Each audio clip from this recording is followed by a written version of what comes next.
نخاتلالي شتون تدمت ونخاتفلي قاتقون عدكون حموتو زي زرك ولا موتون تخون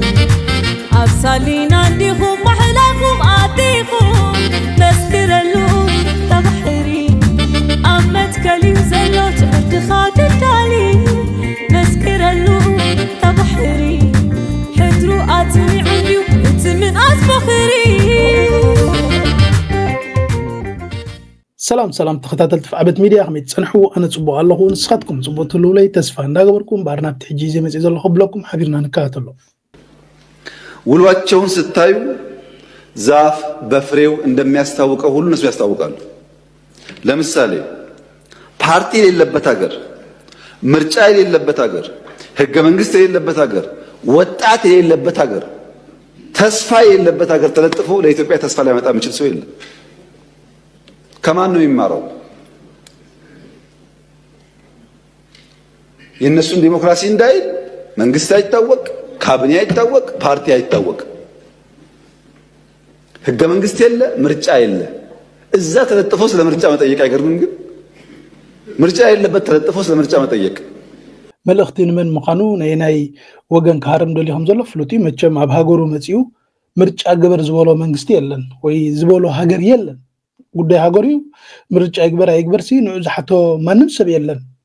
ቦገን ኤርትራ ማለት እጅቲ ዝብሎ ዘሎ ንኤርትራዩ ንኤርትራይ ምርጫ ዘይብላ ካቢኔ ዘይብላ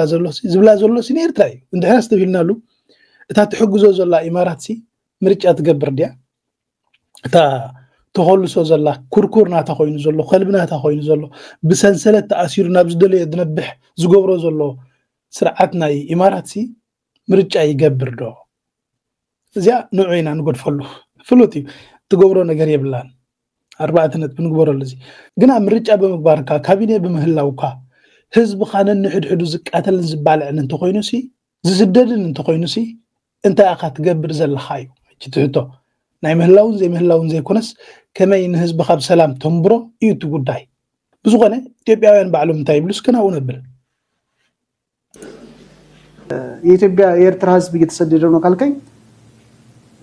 አሁን ካለው ነባራዊ ሁኔታ አንፃር ከኢትዮጵያ ህዝብ የኤርትራ ህዝብ የተሻለ ነፃነት አለ። ከኢትዮጵያውያን ላሊ ኤርትራውያን ታያለው ናጽነት አለው። ዲሞክራሲ በይ ዘሎ ማለት አብት ናጽነት ዘሎ ወይ እስከነቀጽል ቢያንስ አይሞትም። መሰደድ እኮ ከመሞት ይችላል። የምትሰደደው እኮ መሰደድ መውጫት ስትችል በር ሲኖር እኮ ነው። አንተ ከአዲስ አበባ ወጥተህ በሰላም የማትመለስበት ሀገር ከአዲስ አበባ ወደ አማራ ክልል ስትሄድ በመከላከያ ታጅበ ይርክ ስትገባም ታጅበ ይገባም በራስ ሀገር ተሸማቀ ይኖርክ ይሄ ኑሮ አይደለም። ከዚህ ኑሮ ስደት ይሻላል። ስለዚህ እቲ ኤርትራው ተሰዲዲዩ ዝባሃል ዘረባ ኮንቱ ሙኻኒ ዝገልጽ ዘሎ ምክንያቱሲ ኣብ ገዛ ሃገርካ ውሽጥ ዓድኻሲ ኣብ ዓድም ሓራኽት ከይድ ናብ ዝኾነ ክልል ክትከይድ ኮላኻስ ብሰራዊትካ ተዓጅብካ ትኸዶ ዓዲ ሒዝካሲ ንኤርትራ ሕማቕ ዘላ ክትብል ፓርላማ ለና ክትብል ዲሞክራሲያዊ ክትብል መቸም ፍትሕ ንፈልጥ ኢና ንህዝብና ጽነት ንህቢና ትብል እንተሊኻ ባዕሉ ሓውኻ ይድነግረካ ዘሎ እዝን ሰምዖት ጸናሕና እዩ። ካብ ኤርትራውያን ላዕልና ጽነት ዘለዎም የለውን ናጻ ኤርትራውያን ሓደ ከላይ ካኒ ኤርትራውያን ኣብ ዓዶም ውሽጢ ኣብ ገዛእ ሃገሮም ነንሕድዶም ዝቃተልሉ ምኽንያት የብሎምን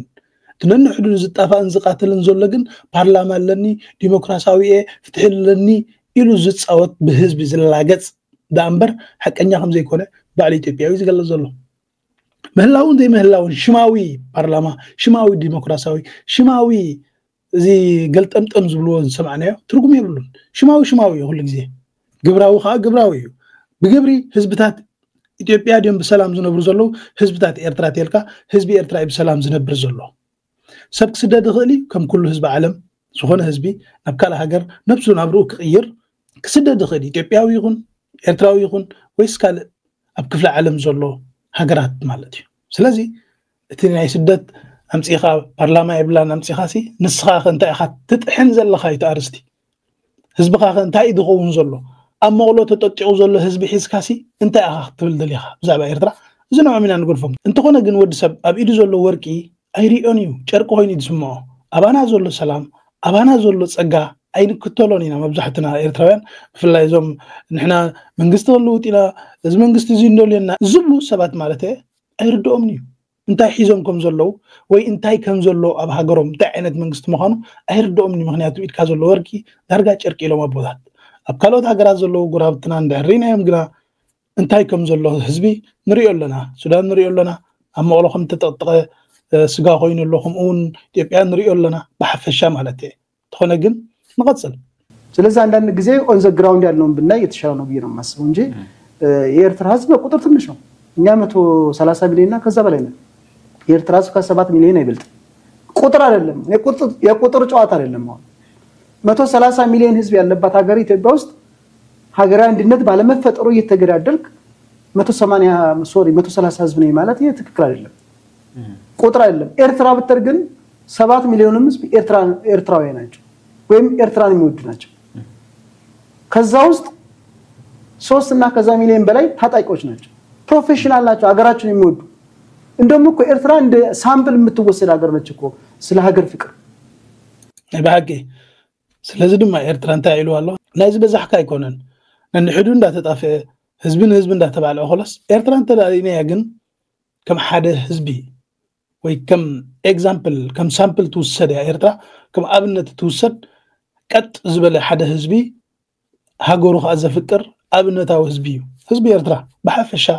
ኣብ ኢትዮጵያ ዘሎ ማዕርክ እንደይ ኣዝጋእ ምዃኑ ዝገልጾ ዘሎ እዩ ኣብ ኤርትራን ኢትዮጵያን ከተወዳድሮ ምሻለካ ኣብ ውድድር ዘይቀርብ ምዃኑ ዘርእየካ ጉዳይ እዚ መንጎ ኤርትራን ኢትዮጵያን ዘሎ ዲፈረንስ እትፍልሊና ናይ ሰማይን ምድርን ይተሃገራውነት አዋጽል ኤርትራ ወጣቱ እንዳለ ወታደር እኛ ሀገር እኮ ያንን ተሞክሮ ብንወስድ ያንዳንዱ ዜጋ ቢያንስ 12ኛ ክፍል ሲጨርስ 6 ወር ወታደር ስልጠና ቢወስድ እኮ ጫካ ገብቶ እኮ አይወጋም ስለ ሀገር ፍቅር እኮ የሀገር አዲስ አበባ ላይ 14 ግጭቶች ነበሩ ከግጭቶቹ ሁሉ የሚገርመኝ ግን የአርቲስት ሃጫሉ ሁንዴሳ ግድያ ይመለከታል የሃጫሉ ሁንዴሳ ግድያ 10 ገደማ ሰዎች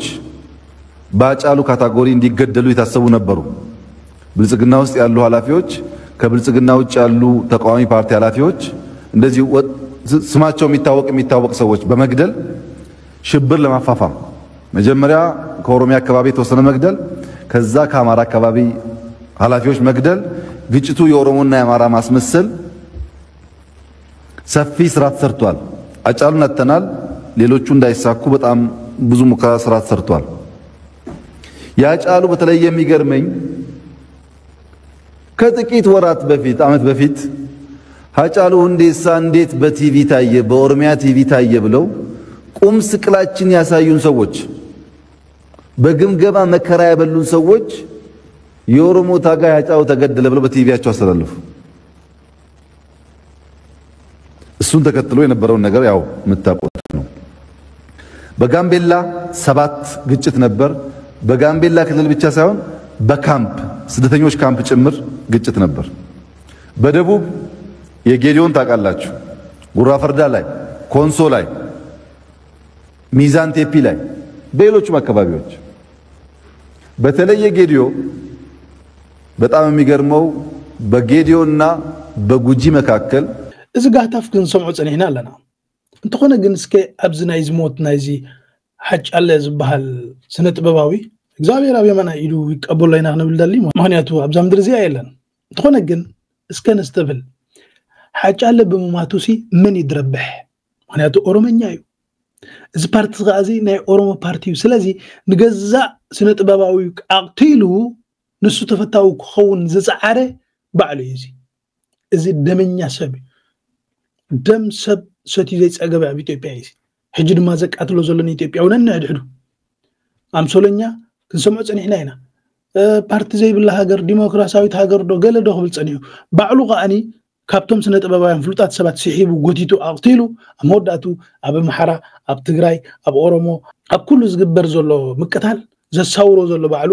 ንሱ ዝልኡኾም ሸፋቱናት እዮም ተኾነ ግን ኣምሶለኛ ባዕሉ ዘፍርቶንቲ ክብሎ ፀኒሐ ተኸብለና ፀኒሑ ኢትዮጵያ ሰላም ዘለዋ ሃገር ዶ ዲሞክራሲያዊት ሃገር ዶ ክብለና ፀኒሑ ባዕሉ ከዓ ሓውዝ ተኣግዳ ሃገር ከም ዘላቶ ባዕሉ ከዓ ንዘቕትሎም ከም ዘሎ ነንሕዶም ከም ቃተሉ ተገምጢሉ ግን እንታይ ከምስል ይመፅእ ካልኦት ገብሩሉ ከም ዘሎ ባዕሉ ገብሮ ባዕሉ ከኣኒ ካልኦት ከም ዝገብሮ ገይሩ ዝዋሳእ መቸም ነቲ ህዝቢ ኢትዮጵያ ኣእምሮ ይሃቦ ፈጣሪና ክንብል ንኽእል ምክንያቱ ከምዚ ዓይነት ኮሜድያን መፅኦም ቆትልዎ ስለ ዘለዎ እጥፍዎ ስለ ዘለዎ እንተ ህዝቢ ንቐፅል ክቡር ፕሬዝዳንቱ በንግግራቸው የተቀናጀ የብሔራዊ ጸጥታ ማዕቀፍ ለመፍጠር እየተደረገ ያለውን ጥረት ቢገልጹ በአማራ በኦሮሚያና በተለያዩ ክልሎች ያሉ ጦርነትና ግጭቶች አሁንም ተባብሰው በመቀጠላቸው ብዙዎችን እየጎዱ ነው። ክቡር ጠቅላይ ሚኒስትሩ እንደ ጸጥታ ኃይሎች መሪነት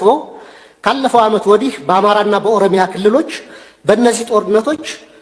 ምክንያት የተጎዱትን ሲቪሊያኖችና የሲቪሊያን መሰረተ ልማቶች ቁጥር በግልጽ ሊገልጹልን ይችላሉ ወይ? እንዲሁም መንግስት የጸጥታ ችግሮችን ለመፍታት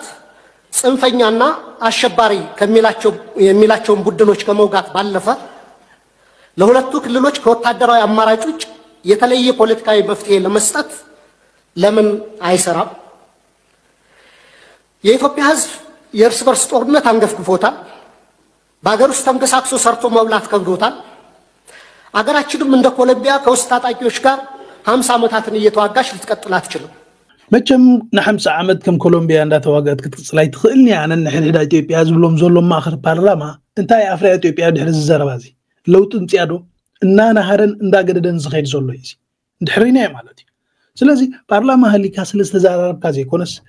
ስርዓትካ ጥዑይን ቁሙሙን ንህዝቢ ዘርብሕ እንትደኣ ኮይኑ ጥራይ ናይ ኣምሶልነት ፓርላማ ህሊካ ናይ ኣምሶልነት ዲሞክራሲ ህሊካ ዝምፃእ ፍትሒ ንህዝቢ የለን ተኾነ ግን نغطلس كاب عدم حرن تايز قبر زولو በአማራ ክልል እየተካሄደ ያለውን የህልውና ተጋድሎ በተመለከተ መረጃዎች ዘን ቀርበናል። በአማራ ክልል የፋኖ ኃይሎች በአገዛዙ ላይ እየሰነዘሩ ያለው ጥቃት አሁንም ተጠናክሮ ቀጥሏል። በሌላ በኩል የአማራ ክልል ካቢኔም በሙሉ ተበትኖ አዳዲስ ባለስልጣናት ወደ ኃላፊነት መምጣታቸው ታውቋል። በተለያዩ አካባቢዎችም ብልጽግና ሹምሽር እያካሄደ እንዳለ ይነገራል። በደቡብ ኢትዮጵያ ክልል በርካታ ባለስልጣናት ቁልፍ አስረክበው ቤታቸው እንዲቀመጡ መታዘዙም ታውቋል። በአማራ ክልል ከወቅቱ አጠቃላይ የትግል እንቅስቃሴ ጋር በተያያዘ የአብይ አህመድ አገዛዝ የአረጋ ከበደን ካቢኔ ፍጹም እምነት የማይጥል መሆኑን በማሳየት በርካታ ባለስልጣናቱን ማንሳቱ ነው የተገለጸው። በአማራ ፋኖ የሚደረገው ትግል ተጠናክሮ ቀጥሏል። በጎንደር፣ በጎጃም፣ በወሎ፣ በሸዋ የሚደረገው ተጋድሎ በበርካታ የአገዛዙ መዋቅር ላይ ኪሳራ በማድረስ እንደቀጠለ ነው የምናገኛቸው መረጃዎች የሚያመለክቱት። በሌላ በኩል በሰራዊቱ ውስጥ እየተጠናከረ የመጣው ተቃውሞ ለአብይ አህመድ አገዛዝ ብርቱ ፈተና ሊሆን ይችላል ተብሎ ነው እየተጠበቀ ያለው። በአማራ ክልል ስላለው ወቅታዊ ሁኔታ የዘውትር ተሳታፊያችን የሰበሰባቸው መረጃዎች አሉ። ከአውደ ውጊያ መረጃዎች እንጀምራለን። ምን አለ በአማራ ክልል በዛሬና በትላንትና ዕለት የተደረጉ ውጊያዎች? አመሰግናለሁ። አማራ ክልል በተለያዩ አካባቢዎች ከፍተኛ ውጊያ እየተደረገ ውሏል። እዚህ በሕምርት ኢትዮጵያ ዝግበር ዘሎ ነንሕድ ከምጥፋይ እትምንጭ ኻኒ ዓሌታውነት እዩ። ተሓደ ብሔር ተነጊሱ ንተሓደ ብሔር ክደቁስን ከጥፍን ዝጓየ መንግስታት እዮም ዝፍጠራ ኣብ ኢትዮጵያ ንጎ ወይ ከምዚ ዓመት ካብ ቀዳማይ ናብ ካልኣይ ተሓልፍ ወይ ድማ ካብ 11 ናብ 12 ባጅላ እትቕበል ንጎ መራሕቲ ናይ ዝቀየርካ ዝመፅእ ለውጢ የለን ኣብ ሃገር መንግስቲ ኢትዮጵያ ከምዞን ሰምዑ ፀናና ኣብ ዜና ኣብ ካቢኔ ማለት መራሕቲ ክቀያየር ዝውዕል ዘሎ በሻሻ ምክንያቱ ዝኣምኖ ሰብ የለን ኩሉ ግዜ እቲ ፈራህ ወይቲ ጉብሩ ዝበልዖ ኩሉ ግዜ እንዳተጠራጠረ ስለ ዝነብር መጽ ዓመት 6 ወርሒ ክቀያየርና ንሪዮ ስልማት ክህብ ማለት ሲ ማዕረጋት ክህብ ናይ ሰራዊት ንሪዮ እቲ ስዑር ሰራዊትስ ማዕረግ ክውስኽ ንሪዮ ወይ ጉድ ሙሩኻት መራሕቲ ናይ ኩናት ተባሂሎም ከኣኒ ሙሩኻት ኣምፂኻ ማርሻል ዝብል ትሽልሞም በቃ እዚ ድራማ ኣብ ርእሲ እቲ ህዝቢ ዝግበር ዘሎ እዩ። ምክንያቱ እቲ ህዝቢ ሓቂ ክፈልጥ ኣይድለይን እዩ። ሓቂ ተፈይጦሞ ዳ እሞ ክጸድፍ እንዲሁ ካብታ ክርሱ ተኾነ ግን ንቐፅል እዚ ዝመስልትና ኢትዮጵያ በተለይ ንኤርትራውያን ሰላም ዝደሊ ናይ ኤርትራ ህዝብን መንግስትን ንሰላም ደው ምባል ክንቅፅለሉ ኢና። ጆኖሳይድ ንዝቐፅል ሓይሊ ከዓ ኩሎም ጆኖሳይድ ዝቃወሙ ሓይልታት ኣብ ከባቢና ዘለው ኣምሓራ ይኹን ኤርትራ ይኹን ኣጎብ ይኹን ዓፋር ኣብ ጎኒ ህዝቢ ትግራይ ክኾኑ ኣብ ጎኒ ሰራዊት እዚ ክኾኑ ከዓ በዚ ኣጋጣሚ እዚዩ መልእኽትና ንሕልፍ። ከይድገም ኢና እንደሊ ዝሓለፈ ረስዕና ኣይኮነን ከይድገም ኣብ ቦርደር ኤርትራ ኢና ዘለና ግልፂ احنا ندل سلامي تقارون إرتراويان بسلام كنوري حقاو كخوني نحن لو ألاوي نت بزملكت نا إثيوبيا مهان نفلتنا بحقي سيكون نتسقم سلام كندلينا سلا السلام زدلي حزب إرترا بسلام كنبرينا ندل سلام زدري تخالي بحقي بسرعات يصاري لنا جونوسايد تفصيمنا يو ازيو كقصلي نزبل حيل كن داو يبالي داو كم نبلكاينا نرغاغ زلنا جنرال مغبي نناي أبي أحمد يو زقوام زلوا بزن دحر استبيلنا مخنياتو داغماي كي دغامينا نصعر زلنا ابز خبابينا كنات ود خينات ورخينات زقو زلوا ود بشاشا بحر اندابله እዚ ዝገብሮ ዘሎ ነዚ ናይ ሰላም ጽምዶ ጻውዒት ነጽጉን ስግን ሃርገፍገፍ ዝብሎ ዘሎ ጾታ ኣብ ርእሲ ህዝቡን ከባቢኡ ዝርብሽ ዘሎ ከም ኤርትራ ህዝቢ ኤርትራ መሳለን ከም ዘይቅበልዎ ሰራዊት ትግራይን ህዝቢ ትግራይን ከም ዘይቅበልዎ መረጋገጽ ይዝብ ዘሎ ተንከስ እንድሕሪሉ ከም ዘይቅበልዎ እዮም ዘረጋግጹ ዘሎ ብዝኾነ ኣብዚ ከባቢና ተንከስ እንተይሉ ወዲ በሻሻ እንታይ ከም ዝገጥሞ መቸም ጽቡቅ ገይሩ ባዕሉ ፈልጥ ተኾነ ግን እስከ ንቀጽል ኩናት ይመጽና ኣሎ ናይ ኩናት ይመጽና ኣሎ ናይ ኩናት ሓደጋ ናይ ኩናት ደመና ኣብ ላዕለና የንጸላልሎ ሞ እንታይ መዋጽኦና ክስታይ ንግበር ኩናት ህልዩ ኣሞንጎ ብልጽግና ኦሮሞ ኣሞንጎ ትግራይ ይዝሉ እዚ እንታይ ወደ ናብ ካሊ ጣጣ ኸይድ ይዝብል እምነት ይብለኝ ምክንያቱ አንተ ወታይ ለካይ ትግራይ ነዚ ምስ ኤርትራ ዝግበሩ ግን ነጥሙ ቀይሮ ኤለሎ ዝስራዕ እዚ ሃንደ ለቂሉ ናብ ትግራይ ዘያኣትወሉ ዘሎ ሓደ ምክንያት ስትራቴጂክ አምቢጊቲ ስለዝገጠሙ ኣብ ልዕሊ ትግራይ ዝገብሩ ውግ መን ከም ዝሳተፍ መንግስቲ ኤርትራ ኢዱ እግሩን ጠማሚሩ ዲሱ ዝብል ፋኖ እንታይ ዓይነት ሓይሊ ይፈጥር ሽዑ ቺ ካፒታል ሲቲኦ ሓደጋ ይወድቕ ዶ እዚኦም ካልኩሌት ዝገብር ዘሎ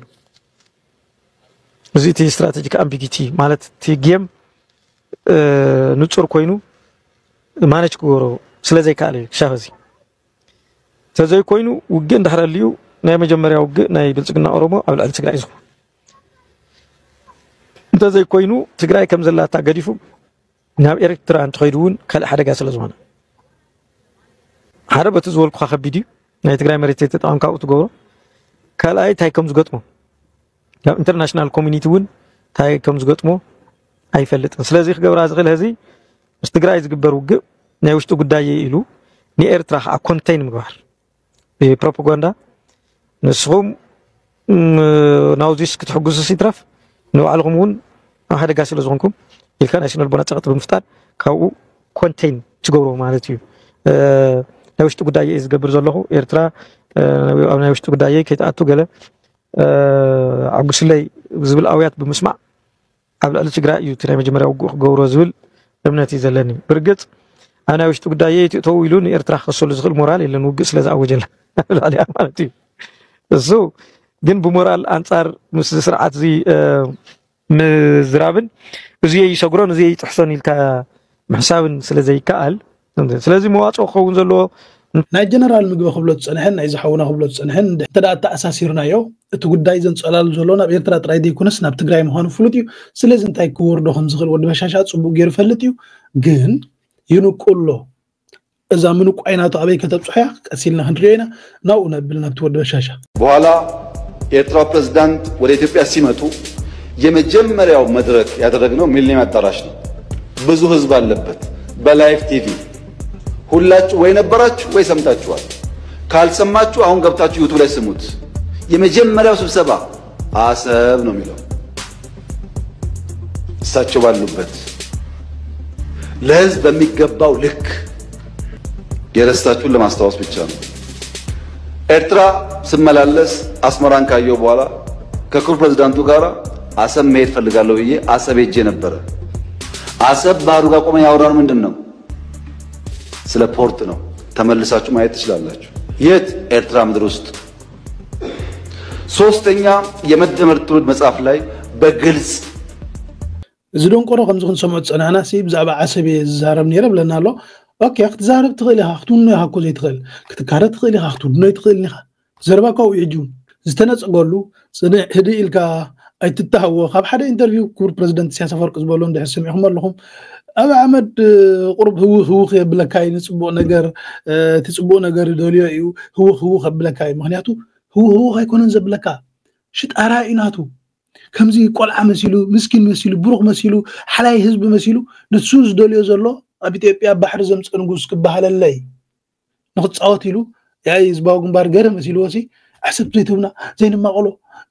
كنسرح له بحنسا دابلسي قرب كأتوا كويدول إنتاوان النت شعبي أخو وزادي وزادي يا شعبي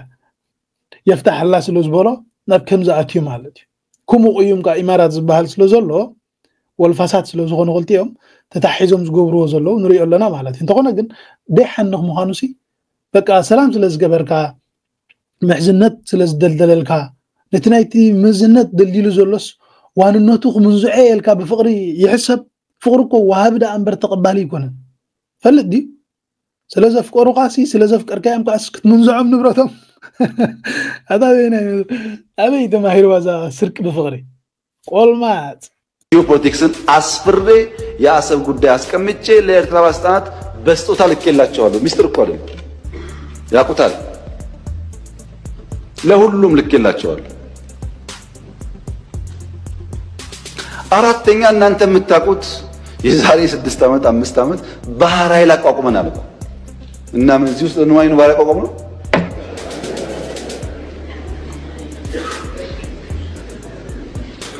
ለምን ሰዎች ይሄን ደምሮ ማየት እንደሚቸገሩ አይገባኝም።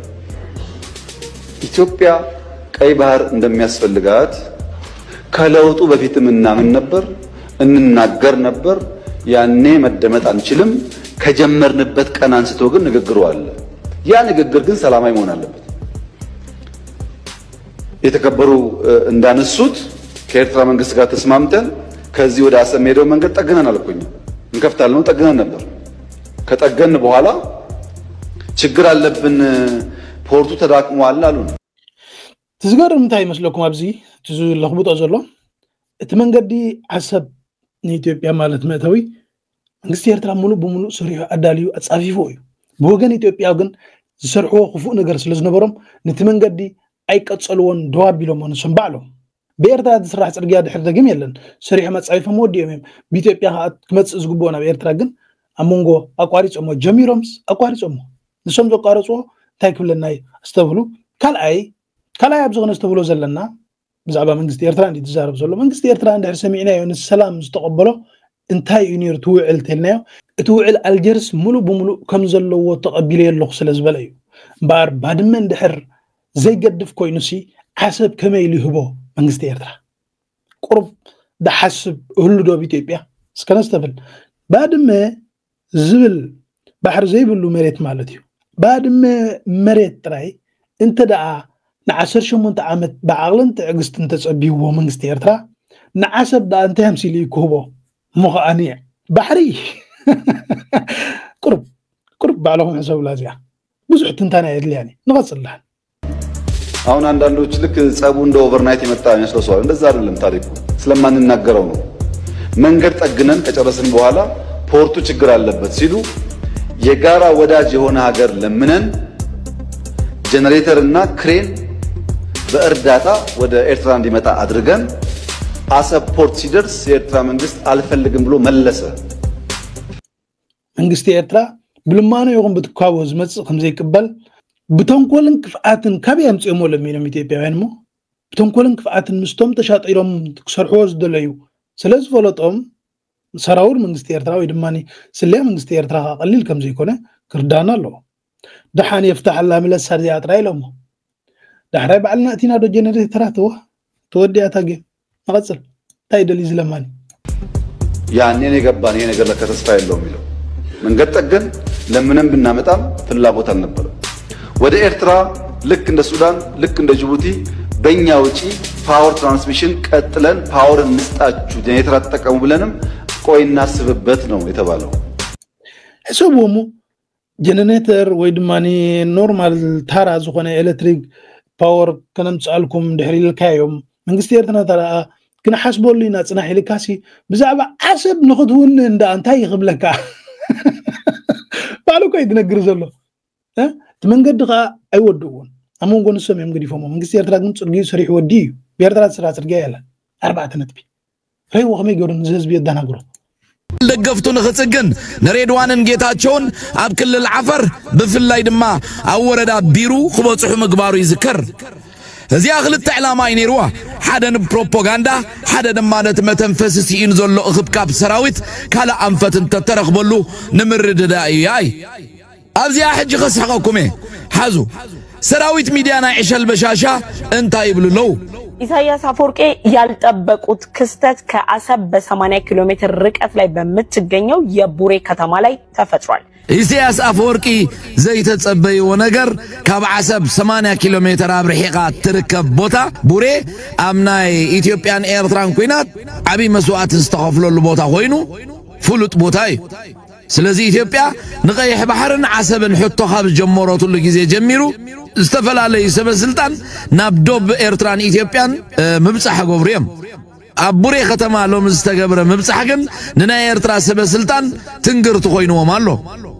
لوخاتنا أبي أحمد ريدوانن جيتاچو ردانا أو مبصحمي ناي مكل خال عزز تخي ترفه أب ختم بوري مبصح غيرم كاب 8 كيلومتر عسب ريقهم بمبصحهم اب كتما عسب عبي موتي تفطير ده يا تبلزا ورنجلا كم ذا سمعهم مسكين ويزورن كم بعلناتنا المكونن سيساي اجينا ارمياس لغسن سامسلو نفسيرات انتاي زبل بروباغاندا نفعلو اني فودكاچون ريدوانن كاب عسبسي 4 كيلومتر 4 كيلومتر رحقت بصيحهم يزبليو امننا حدهم سلا زراصمو دما قاليوم 8 يبلو مالتيو كمزا مسكين ويزورو زاوتو توتو مالتيو نا نغيرو مام نسا زي سمعتو دما انا خنغراي حجي سلا شعبيا معرخ نديا بعصمم تلطيفو مهلاو تفلط زرزر كغابزاي كيتهادمكم حيزكم اذنا دغيفكم بمحارنيا ترغيمكم اسمعوا انديامو ركعو بوي حزب السنيورا رادار سلا شعب الله بالله زبولو دما انه اتي ازوم كابندا زختامات زعدغوم دك ابي احمد زخون ريدوانن ጌታቸውን ዝበጽحو ቦታ ከበዓሰብ ንሸነኽ ደውባው ምዕራብ አስታት 230 ኪሎ ሜትር ርሕቀት ዘለዎ ቦታ 80 ኪሎ ሜትር እንተዝቀርብሞ ኩሉ ኬላታት ተኸፊቱ አሽነይ በለ እንዳበለ ዝቅበሎም ካለ አካል ነሪው ሰራዊት ሚዲያ በሻሻ ሎሚ መንጠሊና ጸሊም ክዳን ገሮም ካለ ዜና መስራሕ መሃለው نابتز السحق زرزر ناي رادار سلي ملسكم نما حازو اتوم كيدوم استبهالو خلت حلفتي ريدوانن فودكاتشو ردان نعوم زسني ومار بعته ناي كل الحلفت نيرم اسماتهم امباسادر حسن عبد القادر احمد حسين اليسا احمد شامي شيخ علي محمد محمود يوم تن مكاين دما 10 شعتين اتن 10 مكاين عر 4 جارد انت نيرمن 10 ب4 ربيهم 50 كلتن جارد نيرم مالتي اتن شدوش تحلفت تسعينن زنبرا دما 3 جارد انت لمن 10 شمونته جارد تسعينن نيرن مالتي سلازي 30 حموشتن جارد نحد سب مالتي بخمزي اندا تحلون قسنات هينورون اي بلع زبلهم زيو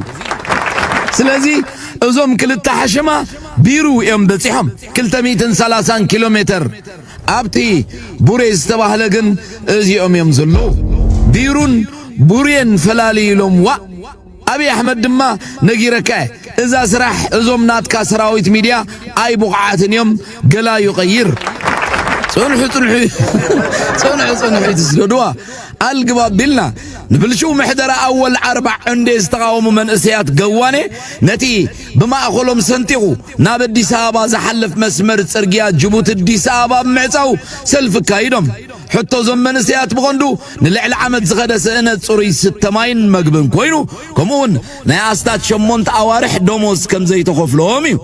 زمن سيات قوماتات ممكسال زتفلالي جروحات حزوميم نت مسمر تسرقيا عاتيمو نيناي تسرقيا دتبلو لهم نمسمر جيبوتي اديس ابابا إذا ويزورو لبا من تخوينا أنفتو يردو ركحو بوي ويو أول سعيد مسمر جبوت الدسابة شعب الله بالله عدوخ دوخ قبلو تخولو اللو مسبلة زقوارتو زغنايو سراويت كده ناوي بولو زبليو سلازي نمن اسيات قواني خقوات ارزيك على حيلتات ستا أبي أحمد نمحورات سليا شعبيا خقوات اريخ إليو إلو زحسب انتليو يواهي ولو ليدك حوابوي نايبا حق يقرمي أوشت هاجر كازلو نجار زي تقوس عزر كان زي صراخان ويد ما سلان دي هبكانسي كنيو هاجر كازلو بحر خطب قامت متشم نا عبدان تراي دي كونس قاقا حقو سنة خمس نريو زلنا مليسو زباهرو روم نجار نرئل لنا كبر بريزيدنت سياسة فرقي نبقبسي حمش معالتات نبص أخجبر كيدهم دلو كلاتنا سمعنين رينينا لنا نيتو بيأجن كأصنا أيكلني كدك ساونا أيكلني دك أصليتهم دي كونس ولا تناك أدري عرفتهم شاهد زوتيلو دباهريو كسب حجي مسايد صنعكم قبل بيا مزنوكم دلي سبسكرايب مقبارين رس نبكلهم باز أخاشر مقبارين رس سسنا يوها عندها تمنقو كبرن مقوسنا عيلتات مثل خال إرترا كمون هزبن منقستن زل العالم أو زهرن سماتاتنا عوض نحفاش نيمت لأردتنا موتي ترفنا بل أردت بلاش تمنبرو باكوت غانا